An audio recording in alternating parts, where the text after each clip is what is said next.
Good evening everyone. मैं हूं बलाराम जहांगीर और inspire point Nimbo YouTube channel पर आपका स्वागत है। आज मित्रों अपन जो बायोलॉजी से रिलेटेड क्वेश्चन करने वाले हैं वे सभी क्वेश्चन किसी न किसी एग्ज़ाम की दृष्टि से बहुत ही ज़्यादा महत्वपूर्ण है। तो मैं आप सबसे पहले ये रिक्वेस्ट कर देता हूँ कि आज जो भी क्वेश्चन मैं करवाऊँगा, जितने क्वेश्चन भी मैं करवाऊँगा, तो आप लोगों को सब्र रखना है कि मेरे कहने का मतलब ये है कि आप लोग प्रश्न के केवल ऑप्शन देखकर ही इतनी जल्दबाजी नहीं करनी है कि आप जल्दी जल्दी क्वेश्चन को केवल देख ले। मित्रों, वो आपके साथ बहुत बड़ा धोखा है। यानी कि मेरे कहने का मतलब है आप किसी भी क्वेश्चन को देख कर और जल्दी जल्दी आगे निकल रहे हैं, मतलब आप उस क्वेश्चन का कंसेप्ट जो है वो नहीं समझ पा रहे हैं। तो मैं कोशिश करूंगा कि प्रत्येक क्वेश्चन का केवल और केवल आपको उसके ऑप्शन बताने से कोई मेरा मतलब नहीं रहेगा। मैं प्रत्येक क्वेश्चन पर तो डिस्कस करूंगा ताकि किसी भी एग्जाम के अंदर यदि प्रश्न को किसी भी तरीके से पूछा जाए या उससे रिलेटेड कुछ भी प्रश्न पूछा जाए मित्रों, तो वो क्वेश्चन आपका गलत नहीं जाना चाहिए। इस दृष्टि से अपने को पढ़ाई करनी है। यानी बहुत से स्टूडेंट्स क्या करते हैं, किसी भी प्रश्न जो ऑब्जेक्टिव टाइप की बुक ले आते हैं और उसके अंदर जो भी आपके ऑब्जेक्टिव टाइप के क्वेश्चन होते हैं उनको केवल पढ़ दे जाते हैं और उसका केवल एक ऑप्शन देखते हैं जो सही होता है। अपन लोगों को ऐसा नहीं करना है। अपन लोगों को चारों के चार ऑप्शनों के बारे में डिस्कस करनी है। जो उसका आंसर है उस आंसर पर थोड़ा सा अपने को विस्तार से पढ़ना है ताकि वो प्रश्न जो है वो अपना गलत नहीं जाए। और मित्रों, मैं आपसे क्लियर भी कर देता हूँ कि ये जितने भी क्वेश्चन है वो एसएससी के अंदर, यूपीपीएससी के अंदर और आपके पटवार कांस्टेबल, राज कांस्टेबल और भी कांस्टेबल्स की एग्जाम हर स्टेट में लग दी है, उसके अंदर सब एग्जाम्स की दृष्टि से बहुत ही महत्वपूर्ण जनरल साइंस से रिलेटेड क्वेश्चन है। आप सभी मेरे साथ बने रहिए। आज की क्लास के जितने भी क्वेश्चन होंगे वे क्वेश्चन बहुत ही बाहर बहुत सारी एग्जामों के अंदर पूछे गए हैं। तो मित्रों, क्लास के साथ बने रहिए। ज़्यादा देर न करते हुए अपन क्वेश्चन को आगे बढ़ा रहे हैं। देखिएगा, अपना पहला क्वेश्चन जो है वो क्या है मित्रों, वो है निम्न में से किस जंतु के अंदर त्वचा एक श्वसन अंग की तरह कार्य करती है। यानी वो जीव है जिसके अंदर जो त्वचा होती है अपने शरीर की, उस जीव की जो त्वचा है वो एक श्वसन अंग की भांति, यानी कि उसके अंदर गैसों का आदान प्रदान होता है। वो कौन सा जीव है? तो अपन ऑप्शन के रूप में देखते हैं। पहले कॉकरोच, दूसरा है मित्रों मेंढक, तीसरा है शार्क, चौथा व्हेल मछली है। तो हम उसमें से कुछ एक ऑप्शन तो अपन ऐसे ही अलग कर रहे हैं क्योंकि अपने को पता है कि जैसे व्हेल मछली है या इनके अंदर श्वसन अंग जो एक अलग तरह के होते हैं शार्क और कॉकरोच के अंदर। लेकिन हम जानते हैं कि जो मेंढक है फ्रॉग, उसके अंदर क्या होता है मित्रों, उसके अंदर त्वचा जो है वो एक श्वसन अंग की तरह कार्य करती है। तो जरा ध्यान दीजिएगा, प्रयास करें। आपका सही ऑप्शन कौन सा होगा? सही ऑप्शन आपका बी होगा। लेकिन मित्रों, केवल या मेंढक को पढ़ने के बाद में और केवल आपने देख लिया कि पहले प्रश्न का आंसर बी होगा, आप लोगों ने छोड़कर आप दूसरे क्वेश्चन की ओर आगे बढ़ रहे हैं, मतलब आप बहुत बड़ी गलती कर रहे हैं। आप लोगों को ऐसा नहीं करना, बल्कि मेंढक के बारे में मैं ये केवल आपके प्रश्न का एक आधार था, इस मेंढक की स्ट्रक्चर को समझने का एक आधार था। अब मैं आपको मेंढक से रिलेटेड और भी क्वेश्चन करवाऊंगा। तो मैं यह क्वेश्चनों की क्वांटिटी तो कम ले रहा हूँ लेकिन सभी क्वेश्चन क्वालिटी के साथ में लूँगा। तो ज़रा ध्यान दें, यहाँ पर जो मेंढक है उस मेंढक के अंदर जो श्वसन की क्रिया होती है वो होती है मित्रों त्वचा के द्वारा भी होती है, फेफड़ों के द्वारा भी होती है और मुंह के स्तर के द्वारा भी मेंढक के अंदर श्वसन की क्रिया होती है। तो ये भी ध्यान देना। लेकिन यह प्रश्न में पूछा गया था कि कौन सा जीव है जिसमें त्वचा के द्वारा एक श्वसन अंग, मतलब त्वचा एक श्वसन अंग की भांति कार्य करती है। ठीक है। अब दूसरी बात ध्यान देनी है, प्रश्न क्या पूछा जाता है नॉर्मल एग्जामों के अंदर कि मेंढक कौन से वर्ग का एक जीव होता है। तो जरा ध्यान दें मित्रों, मेंढक सामान्य भाषा में बोले तो ये उभयचर वर्ग का है, यानी विज्ञान की भाषा में बोलेंगे हम लोग तो ये क्या है मित्रों, ये एम्फीबिया वर्ग का एक प्राणी है। ठीक है। अब दूसरी बात अपने को ध्यान ये देनी है, इस मेंढक से रिलेटेड दो वर्ड आया करते हैं, मैं क्लियर कर देता हूं। एक शब्द है मित्रों शीत निंद्रा। क्या है? शीत निंद्रा। दूसरा शब्द है मित्रों ग्रीष्म सुप्त अवस्था। यानी दो वर्ड जो बहुत ही इंपॉर्टेंट है, मेंढक से रिलेटेड हैं और जो दूसरे भी जीव होते हैं जो इस प्रकार की अपनी क्रिया करते हैं तो उनसे रिलेटेड ये प्रश्न बहुत बार पूछा जाता है। अब मैं क्लियर कर देता हूँ, शीत निंद्रा क्या होती है। यानी कि हम लोगों को पता है कि इस पृथ्वी के ऊपर वातावरण जो होता है वो बार बार बदलता रहता है। तो ऐसी स्थिति में मेंढक क्या करता है, वातावरण के जो ताप होता है उस ताप के अनुसार इसके बॉडी का जो ताप टेम्परेचर होता है उस टेम्परेचर को भी ये क्या करता रहता है, बदलता रहता है। जैसे शीत ऋतु आती है मित्रों, तो शीत ऋतु में क्या करता है, शीत ऋतु के अंदर मेंढक जो होता है वो ठंड से बचने के लिए पोखरों की गहराई के अंदर या 2-4 फीट गहराई जो जमीन है अपनी उसके अंदर चला जाता है। और यह कहा जाता है कि मेंढक जो होता है वो श्वसन की क्रिया तक भी नहीं करता है, यानी कि वो बहुत ही काफ़ी गहराई में चला जाता है। और इस अवस्था को क्या कहा जाता है, शीत निंद्रा कहा जाता है। और वही अवस्था यदि ग्रीष्म के ऋतु के अंदर होगी तो ग्रीष्म सुप्त अवस्था इसको कहा जाएगा। तो ये प्रश्न जो थे वो बहुत ही इंपॉर्टेंट है और मेंढक से रिलेटेड कई बार एग्जामों के अंदर पूछे गए हैं। ठीक है, अब पहला क्वेश्चन अपना क्लियर हो गया।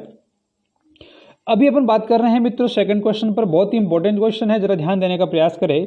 शिकार परभक्षियों या बाधाओं का पता लगाने के लिए, यानी कि वो शिकार का पता लगा रहा है या अपने सामने आने वाली बाधाओं का पता लगा रही है, उसका पता लगाने के लिए कौन मित्रों, चमगादड़ जो है अथवा डॉल्फिन, ठीक है ना, किस परिघटना का प्रयोग करते हैं। शायद चमगादड़ के बात हो रही है या डॉल्फिन के बारे में बात हो रही है, तो जरा ध्यान दें मित्रों, वह ऐसी कौन सी घटनाएं हैं जिसके दौरान चमगादड़ जब रात को उड़ रहा होता है और अपने सामने कोई बाधाएं आ जाती है या कोई परभक्षी आ रहा है या कोई शिकारी आ गया, तो उसका कैसे पता लगाते हैं। क्या ध्वनि का अपवर्तन हो रहा है? नहीं मित्रों, बिल्कुल वहां पर ध्वनि का अपवर्तन नहीं हो रहा है। क्या विस्पंदों का बन रहा है या विस्पंदनों के बनने की कोई घटना नहीं हो रही है। क्या ध्वनि का प्रकीर्णन हो रहा है। मित्रों, प्रकीर्णन की घटना जो होती है वो थोड़ी सी अलग होती है, तो यहाँ प्रकीर्णन की बात भी गलत हो जाएगी। लेकिन मित्रों, यहाँ प्रतिध्वनि आ रही है। प्रतिध्वनि का मतलब होता है जिसको इको साउंड कहा जाता है, यानी आप किसी बंद मकान के अंदर है या फिर आप कहीं ऐसे सिनेमाघर में चले जाते हैं, ठीक है ना, तो वहाँ पर क्या होगा मित्रों, वहाँ पर जब अपन किसी एक बार कोई इंसान बोलता है या किसी भी तरीके की साउंड आती है तो वही ध्वनि अपने को वापस टकराकर अपने को सुनाई देती है, जिसको इको साउंड कहा जाता है। तो यहाँ पर जो चमगादड़ होते हैं या डॉल्फिन, उनके अंदर भी प्रतिध्वनि निर्धारण का काम होता है, यानी कि चमगादड़ अपने मुंह से आवाज़ निकालता है और आगे जो भी उसकी बाधा या अवरोध आया है उससे वही अपनी साउंड टकराती है और टकराकर चमगादड़ तक पहुंचती है। तो चमगादड़ महसूस कर लेता है कि मित्रों आगे कोई न कोई बाधा है, कोई शिकारी है। तो ध्यान दें मित्रों, इसका सही ऑप्शन क्या होगा, सही ऑप्शन इसका डी होगा, ध्वनि निर्धारण। क्लियर है मित्रों, मुझे आशा है कि आप मेरे साथ बने रहे होंगे और आगे भी बने रहे, ताकि आप लोग सभी क्वेश्चनों को बड़े ही अच्छी तरीके से समझने का प्रयास करें। चलिए मित्रों, अपना नेक्स्ट क्वेश्चन है। हाँ, पहले यहाँ पर मैं आपको डायग्राम को क्लियर कर देता हूँ, सब जने अच्छी तरीके से ध्यान दें। जो अपने 2 क्वेश्चन हुए हैं, यहाँ पर ये जो मित्रों हैं, ये क्या है अपना, ये चमगादड़ है। मैं कुछ बातें इसके बारे में ज़रूर बताऊँगा आपको, आप लोग बहुत अच्छी तरीके से ध्यान देने का प्रयास करें। ये आपका क्या है, ये है चमगादड़, जो कि आप लोगों को उल्टा लटकता हुआ दिखाई दे रहा है, यानी कि थोड़ा अजीब प्राणी है, ठीक है ना। तो ये क्या है, ये है मित्रों आपका चमगादड़, ठीक है ना। अब चमगादड़ प्रश्न पूछा जाए तो ये चमगादड़ हमेशा क्या करता है, वृक्षों जो होते हैं वहाँ पर ये उल्टा लटका हुआ रहता है। खास बात और भी बता देता हूँ, ये जो चमगादड़ है मित्रों, ये आपका कैसा है, ये मित्रों निशाचर है। निशाचर का मतलब क्या होता है वो भी मैं क्लियर कर देता हूँ। निशाचर का मतलब होता है जो रात्रि को विचरण करता है। तो ये आपका जो चमगादड़ है, ये चमगादड़ भी क्या करता है मित्रों, रात्रि को ही विचरण करता है, इसे निशाचर प्राणी कहा जाता है। और ख़ास बात क्या है, तो खास बात ये है कि ये आपका जो चमगादड़ है मित्रों, ये आपका स्तनधारी है। क्या है, स्तनधारी है। मैं यहाँ लिख रहा हूँ मेंढक पे ही, आप जरा ध्यान दें, ये आपका स्तनधारी है। और खास बात में आगे अभी और आएगी कि एकमात्र ये ऐसा जीव है जो स्तनधारी होते हुए भी उड़ता है, ठीक है ना। तो ये बहुत ही क्या है, इंपॉर्टेंट क्वेश्चन है, आप जरा ध्यान देने का प्रयास करें। एकमात्र ऐसा जीव जो स्तनधारी होते हुए भी उड़ता है, ठीक है। तो ये तो था आपका चमगादड़। इसके पास में कौन है मित्रों, तो पास में है इसका मेंढक। और मेंढक की आपकी पूरी स्ट्रक्चर आपको दिखाई दे रही होगी, ये पूरी इसकी बाह्य संरचना है। अभी अपने बात की थी कि मेंढक के अंदर किस प्रकार का श्वसन होता है, तो मित्रों ध्यान दें, मेंढक के अंदर आपके त्वचा के द्वारा श्वसन हो रहा था। वो तो एक प्रश्न पर डिपेंड था, लेकिन मैंने कहा था मेंढक में त्वचा के द्वारा, फेफड़ों के द्वारा और मुंह के स्तर के द्वारा भी श्वसन की क्रिया होती है। चलिए नेक्स्ट क्वेश्चन की ओर अपन बढ़ रहे हैं। अपना क्वेश्चन नंबर 3 क्या है मित्रों, जरा ध्यान देने का प्रयास करें। ब्रायोफाइटा प्रकाश संश्लेषी तो होते हैं। अरे ध्यान दे मित्रों, प्रकाश संश्लेषी क्या होते हैं? जिनके अंदर फोटोसिंथेटिक रिएक्शन पाई जाती है वो प्रकाश संश्लेषी होते हैं। परंतु खास बात क्या है कि उनमें संवहनी ऊतक, जाइलम और फ्लोएम जो टिश्यूज होते हैं और वास्तविक जड़ें नहीं पाई जाती है। जिस प्रकार से बड़े पौधों के अंदर वास्तविक जड़ें पाई जाती है, वे वास्तविक जड़ें इस ब्रायोफाइटा में नहीं पाई जाती है। इस विशेषताओं के कारण इसे निम्नलिखित में से किसके समान अपन मानेंगे, यानी कि किसके अंदर वास्तविक जड़ें नहीं होती है।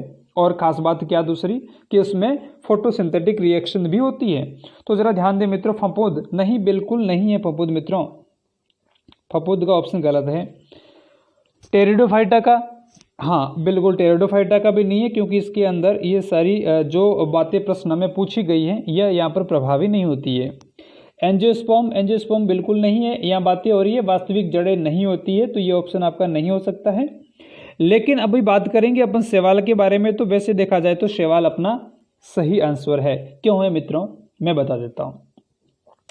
पहली बात है कि शैवाल जो है उस शैवाल के अंदर किसकी क्रिया पाई जाती है मित्रों, तो इसके अंदर शैवाल जो है उस शैवाल के अंदर फोटोसिंथेटिक यानी कि प्रकाश संश्लेषण अभिक्रिया पाई जाती है। क्यों? क्योंकि इसके अंदर हरित लवक या फिर क्लोरोफिल पाया जाता है। तो ये पहली बात इसमें लागू, या जो ये प्रकाश संश्लेषण की बात कर रहा है ये बात क्या है, सही लागू हो रही है।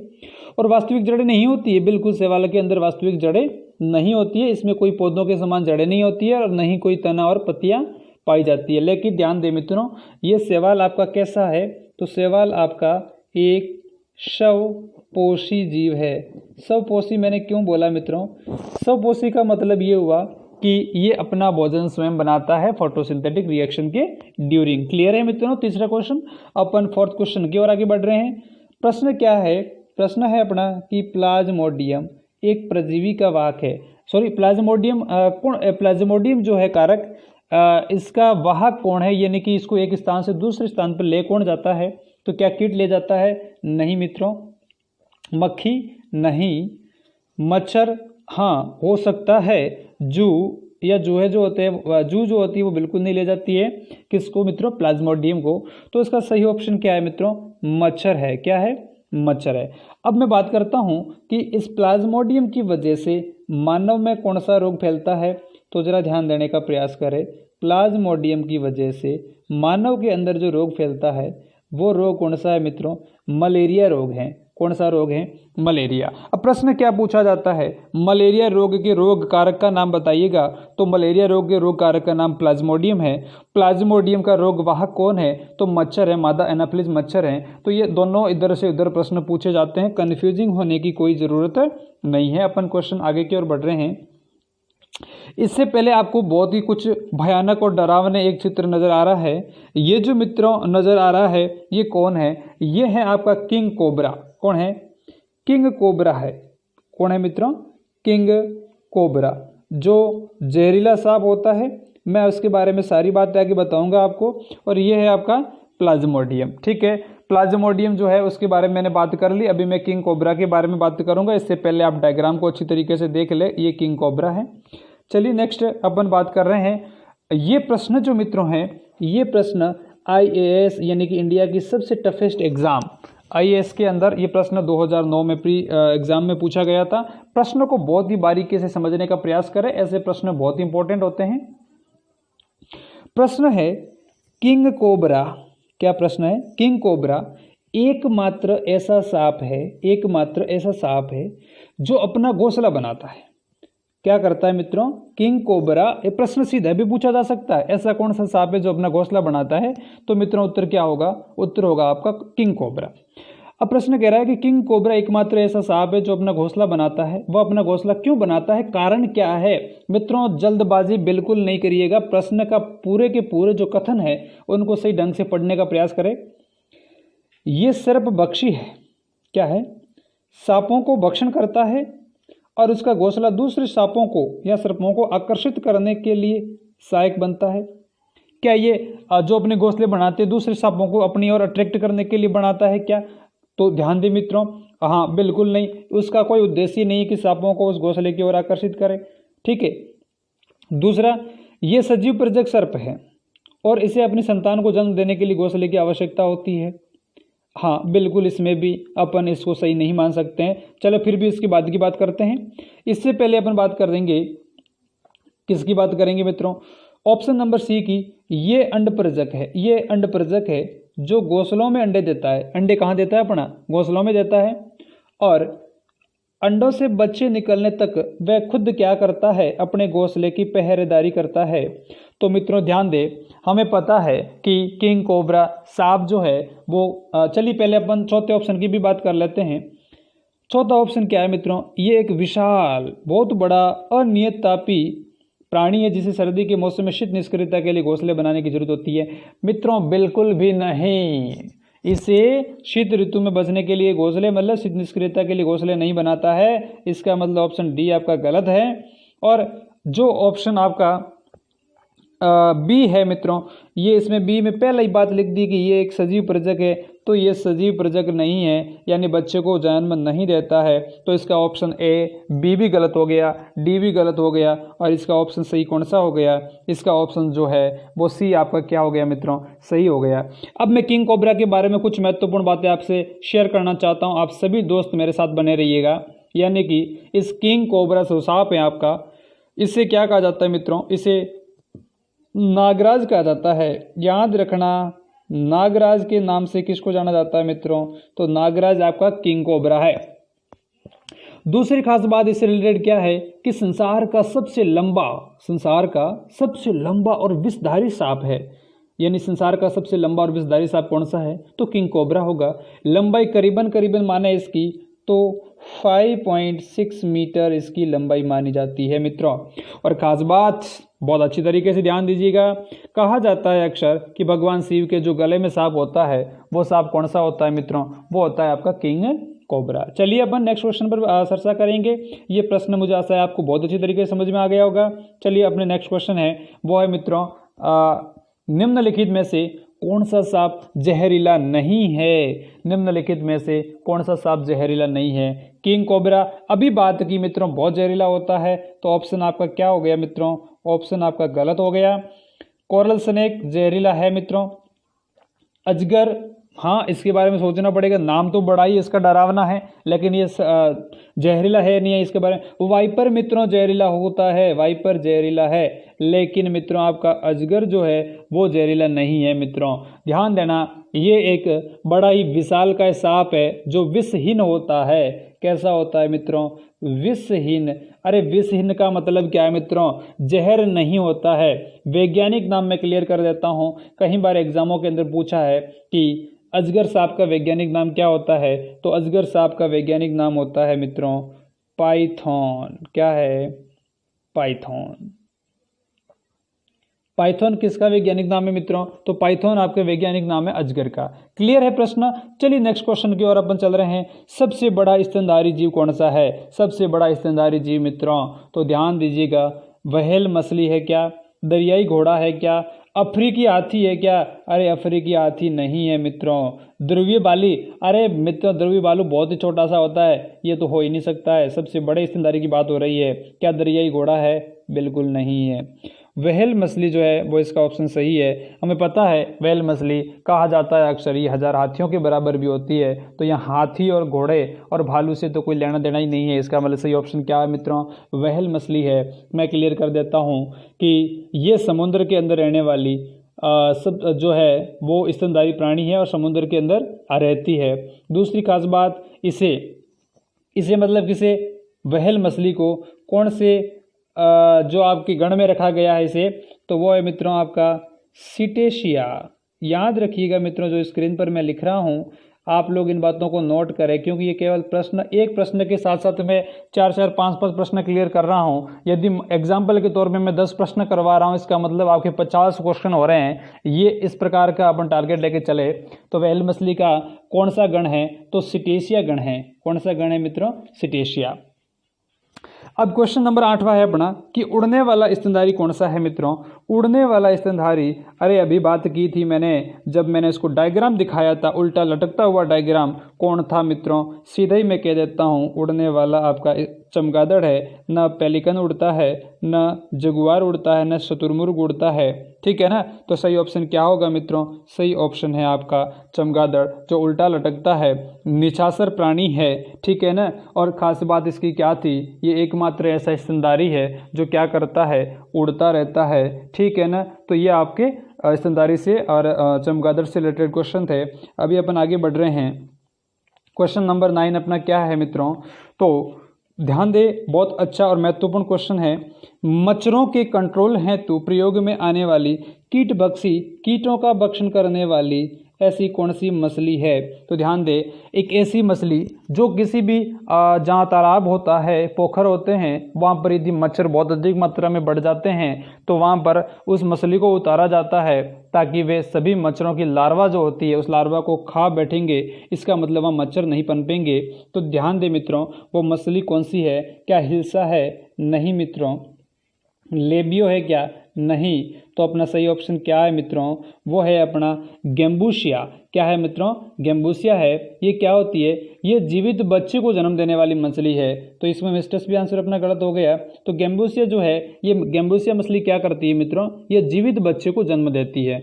दूसरी खास बात इसकी ये है, ये मच्छरों की जो लार्वा होती है उसको खाने का काम करती है, यानी कि मच्छरों की कंट्रोल का काम कौन करती है, गेम्बूसिया मछली करती है। अभी अपना नेक्स्ट क्वेश्चन है मित्रों कि निम्न में से किस युग्म के अंदर खुला परिसंचरण तंत्र, ओपन सर्कुलेशन सिस्टम या ओपन सर्कुलेटरी सिस्टम किस में पाया जाता है। तो ध्यान दे, बात यदि खुला परिसंचरण तंत्र की आ जाती है तो सीधे से अपने को याद रखना चाहिए, ये ऑर्थोपोडा वर्ग की बात हो रही है। सॉरी, संघ जो है वो कौन सा है इसका, ऑर्थोपोडा है। तो इसके अंदर से 4 ऑप्शनों में से ऑर्थोपोडा को थोड़ा से बाहर करने की कोशिश करिएगा और वो कीट वर्ग का होगा। तो मैं क्लियर कर देता हूँ, वो ऑप्शन है आपका, क्या केंचुआ और जोंक है, नहीं, केंचुआ और जोंक नहीं है। क्या मानव, अरे मित्रों मानव के अंदर तो आपके जो है वो बंद परिसंचरण तंत्र पाया जाता है, तो ये तो ऑप्शन ही गलत हो गया पहले से ही। क्या टेडबल लार्वा और मछली है क्या, नहीं, बिल्कुल नहीं। तो सही ऑप्शन कौन सा है मित्रों, आपका बी ऑप्शन सही है, यानी कि कांकरोच तथा सिल्वर फिश जो है वो क्या है मित्रों, आपका खुला परिसंचरण तंत्र पाया जाता है। मैं क्लियर कर देता हूँ कि ये आपका कांकरोच जो है उसके अंदर कहने का मतलब इसका ऑर्थोपोडा संघ होता है और ये कीट वर्ग का एक प्राणी है, ठीक है। अभी हम बात करेंगे 11वें क्वेश्चन के ऊपर, निम्न जंतुओं में से किसमें तंत्रिका तंत्र नहीं पाया जाता है। तंत्रिका तंत्र नहीं पाया जाता है, तो ध्यान दे, फिताकर्मी के अंदर पाया जाता है, तो ये भी गलत हो गया। घोंगा में पाया जाता है, और किस में पाया जाता है मित्रों, तो आपके जो है वो जोंक में भी पाया जाता है, तो ये भी गलत हो गया, यानी कि अमीबा के अंदर नहीं पाया जाता है, ठीक है ना। तो अमीबा आपका किस में नहीं पाया जाता है, तो अमीबा में नहीं पाया जाता है। ये अमीबा जो है वो क्या है मित्रों, अमीबा आपका आकार बदलने वाला जीव है। क्या करता है अमीबा, आकार बदलता है। साथ ही कैसा जीव है मित्रों, ये आपका एक कोशिकीय जीव है। कैसा जीव है, एक कोशिकीय जीव है, ठीक है ना, याद रखना। स्वच्छ जल के अंदर पाया जाता है और ये अपने बॉडी के अंदर प्रवेश करता है, तो डिसीजेस भी यानी कि बीमारियां भी फैलाने का काम करता है। चलिए मित्रों, नेक्स्ट क्वेश्चन की ओर अपन आगे बढ़ रहे हैं। क्वेश्चन नंबर 12 क्या कह रहा है, 5 जगत वर्गीकरण किसने, 5 किंगडम सिस्टम जो था वो मित्रों किसने वर्गीकरण किया। अरे कैरोलस लिनियस जो है वो इसका नहीं है मित्रों, हैकल ने बिल्कुल नहीं, व्हिटकर ने, किसने किया था मित्रों, व्हिटकर ने कौन सा सिस्टम दिया था, 5 किंगडम सिस्टम जो था वो किसने दिया मित्रों, व्हिटकर ने दिया। चलिए नेक्स्ट क्वेश्चन की ओर आगे बढ़ रहे हैं। निम्नलिखित में से कौन सा जानवर सबसे बड़े बच्चे को जन्म देता है, सबसे बड़े बच्चे को जन्म देता है मित्रों, तो वो कौन सा है, तो हमें पता है सब, हाथी नहीं मित्रों, हाथी बड़े बच्चे को, हाथी दिखने में भले बड़ा हो लेकिन अभी तक अपने बहुत से जीवों को देखा नहीं है जो हाथी से यानी ऐसे 1000 हाथियों के बराबर होता है। क्या गेंडा, अरे नहीं रे मित्रों, गेंडा नहीं हो सकता है। दरियाई घोड़ा नहीं है मित्रों, दरियाई घोड़ा। सही ऑप्शन क्या है मित्रों, नीली व्हेल है। जो क्या करता है, नीली जो व्हेल है मित्रों, वो नीली व्हेल कहने का मतलब ये है कि ये सबसे बड़े बच्चे को जन्म देता है, या वर्तमान अस्तित्व की दृष्टि से देखें तो सबसे बड़ा जानवर है और शरीर का रंग कैसा होता है मित्रों, नीला होता है। इस वजह से इसे नीली व्हेल मछली कहा जाता है। चलिए नेक्स्ट क्वेश्चन की ओर आगे बढ़ रहे हैं। क्वेश्चन नंबर 14, निम्नलिखित में से कौन सा एक मूल तत्व पत्ते के हरे वर्णक के अंदर, यानी पत्ता जो होता है उसके अंदर हरा वर्णक यानी हरित लवक जो पाया जाता है उसमें कौन सा तत्व पाया जाता है? तो मित्रों याद रखिएगा, मैग्नीशियम होता है। मैग्नीशियम का प्रतीक चिन्ह क्या है? Mg होता है। इसका परमाणु क्रमांक कितना होता है? 12 होता है। इसकी संयोजकता कितनी होती है मित्रों? तो +2 होगी। ठीक है ना, ये सारी बातें अपने को याद रखनी है। तो ये हरित लवक के अंदर पाया जाने वाला मूल तत्व है वो कौन है मित्रों? वो है आपका मैग्नीशियम। क्लियर। चलिए नेक्स्ट क्वेश्चन की ओर अपन आगे बढ़ रहे हैं। नेक्स्ट क्वेश्चन है अपना, कोशिका के बारे में निम्नलिखित में से कौन सा कथन सही नहीं है? अरे जरा ध्यान देने का प्रयास करना। बहुत से बच्चे क्या करते हैं मित्रों, इन कथन को नहीं पढ़ते हैं, वो प्रश्न क्या पूछना चाह रहा है सही, ये नहीं तो बच्चों को दिखता ही नहीं है और सीधे से प्रश्न की ओर आगे बढ़ जाते हैं। ऐसा नहीं करना है। यह प्रश्न में पूछा सही नहीं है। चलिए अपन कथन को पढ़ते हैं। कोशिका के आकार और आमाप विशिष्ट कार्य से संबंधित होते हैं। हाँ बिल्कुल होते हैं। कुछ कोशिकाओं के आकार बदलते हैं। अरे बहुत सारी कोशिकाएं ऐसी होती है जो क्या करती है, अपना आकार बदलती हैं। तीसरा ऑप्शन है, प्रत्येक कोशिका में निष्पादन की अपनी क्षमता होती है। हाँ बिल्कुल होती है। चौथा ऑप्शन अपना ये है कि सभी देह ऊतकों में एक ही प्रकार की कोशिका विद्यमान होती है। अरे देह का मतलब होता है मित्रों शरीर। देह का मतलब क्या होता है? शरीर होता है। क्या सभी शरीर की कोशिका या शरीर के सभी ऊतकों में एक ही प्रकार की कोशिका होती है? अरे मैं बात करूं मित्रों तो शरीर का एक हाथ या पांव अपना जो अंग है जिसके अंदर क्या सभी प्रकार की एक ही प्रकार की कोशिका होगी? उसके अंदर आरबीसी भी होगी, उसके अंदर नर्वस सिस्टम भी होगा पूरा, उसके अंदर आपकी डब्ल्यूबीसी भी होगी, यानी कि उसके अंदर बहुत सारी कोशिकाएं होती है। लेकिन ये डी जो कथन है वो अपना क्या कह रहा है, क्या सभी देह ऊतकों में एक ही प्रकार की कोशिका होती है? तो ये वाला ऑप्शन आपका जो है वो, वैसे तो ये कथन गलत है लेकिन इस प्रश्न में पूछा गया कि कौन सा कथन सही नहीं है, तो डी कथन आपका सही नहीं है, यानी कि 15वां जो है उसका सही ऑप्शन कौन सा होगा मित्रों? डी होगा। तो आज की अपन सभा को यहीं समाप्त करते हैं। उससे पहले मैं आपसे रिक्वेस्ट करता हूं कि अपने इंस्पायर पॉइंट यूट्यूब चैनल को अधिक से अधिक अभी सभी विद्यार्थियों के साथ में शेयर करिएगा, सब्सक्राइब करिएगा, ताकि आप सभी पढ़ने वाले विद्यार्थियों को जनरल साइंस और सभी प्रकार की जो सब्जेक्ट हमारे इस यूट्यूब मंच पर जो सुचारू रूप से चालू है उन सब का लाभ जो है, यानी कि सभी बच्चे लाभान्वित हो सके। और मित्रों ज़्यादा से ज़्यादा आप ऑब्जेक्टिव टाइप के क्वेश्चन, एमसीक्यू टाइप के क्वेश्चन जो होंगे वो मुझे कमेंट बॉक्स में लिखकर भेजते रहिएगा कि सर इस चैप्टर से रिलेटेड हमें प्रश्न करवाइएगा। तो मैं बहुत ही इंपॉर्टेंट क्वेश्चन आपको हर चैप्टर वाइज करवाने की कोशिश करूँगा ताकि आपके सारे एमसीक्यू टाइप के क्वेश्चन और उसका एक्सप्लेनेशन जो है वो क्लियर होता जाए। धन्यवाद मित्रों। आज की कक्षा को अपन यहाँ ही विराम देते हैं।